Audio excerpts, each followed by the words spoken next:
Welcome to the module on inheritance of the nationalist movement.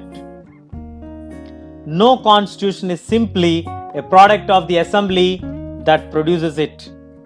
An assembly as diverse as that of the Constituent Assembly of India could not have functioned if there was no background consensus on the main principles the Constitution should enshrine upon.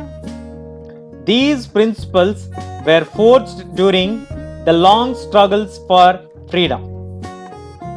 In a way, the Constituent Assembly was actually giving a concrete shape and form to the principles it had inherited from the nationalist movement. For decades preceding in the promulgation of the Constitution, the nationalist movement had debated many questions that were relevant to the making of the Constitution. The shape and the form of the government India should have, the values it should uphold, the inequalities it should overcome. Answers forged in those debates were given their final form in the Constitution.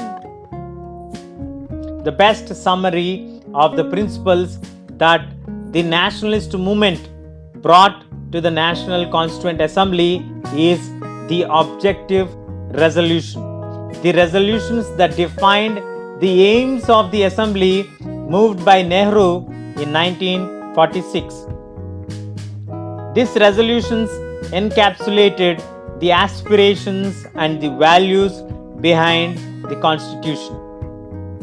Terms as substantive provisions of the Constitution is inspired by and summed up by the values incorporated in the objectives resolution. Based on this resolution, our Constitution gave institutional expression to these fundamental commitments: equality, liberty, democracy, sovereignty, and a cosmopolitan identity. Thus, our Constitution is not merely a maze of rules and procedures, but a moral commitment to establish a government that will fulfill the many promises that the nationalist movement held before the people. That's all we have in this module. Stay tuned. We'll catch you in the next section.